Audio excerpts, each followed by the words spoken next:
Raskin, if that's what it's going to be, if that's what it's going to look like, with everyone from DHS officials coming up and largely stonewalling Congress on Tuesday to Wednesday, now Pam Bondi really not answering any substantive questions, what's the point of oversight? Like, is it worth continuing to have these kinds of hearings if it's just not going to amount to it? Well, remember, she was not there under subpoena. She was there under an invitation. Correct. But if we had the power, we would subpoena her and we would require her to answer our questions. And so that is the importance of who's going to be in control in Congress after the 2026 elections, because we would like this subpoena power so we don't see this kind of phenomenal disrespect of Congress and of the people that we represent and the victims that we're fighting for. You mentioned that her testimony was disrespectful and amateurish. What did you make of the personal attacks that she had for you and your Democratic colleagues? She said that you were a loser, that you were a washed-up lawyer. Yeah, I mean, I didn't quite hear that because I tend to block out a lot of the insults in this job that you get. I can't believe that the Attorney General of the United States of America would appear before hundreds of millions of Americans this way and then have a book of insults that she's ready to lob at members of Congress. My God, we've got to get back to the America that we had before they dragged us down into the mud like this. The survivors made clear today, all of them are willing to talk to the Department of Justice. None of them have been given any outreach at all. Yes. As the ranking member on this committee, do you all have agency to do your own kind of discussion with them, interviews, the things that they want to do with the DOJ? Could you do that here? Yes.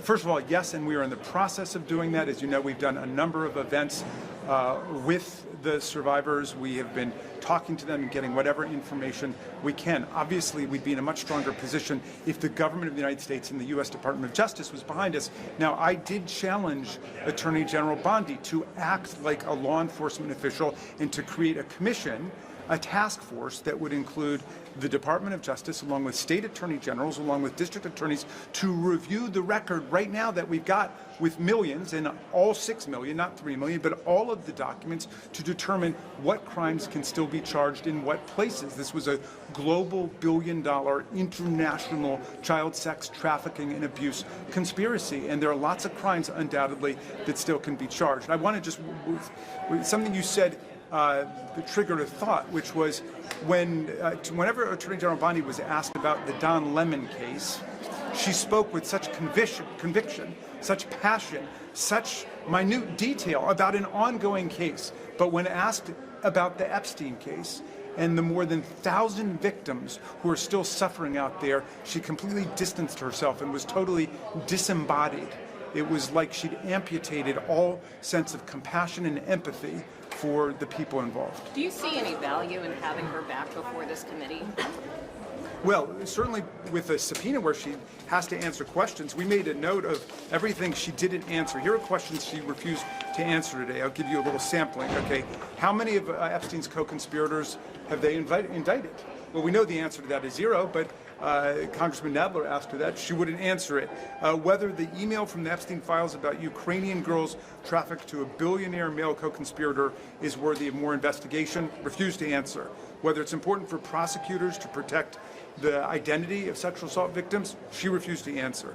Why DOJ's refused to investigate Prince Andrew, who has shown not just in incriminating emails, but incriminating photographs with minors, she refused to answer.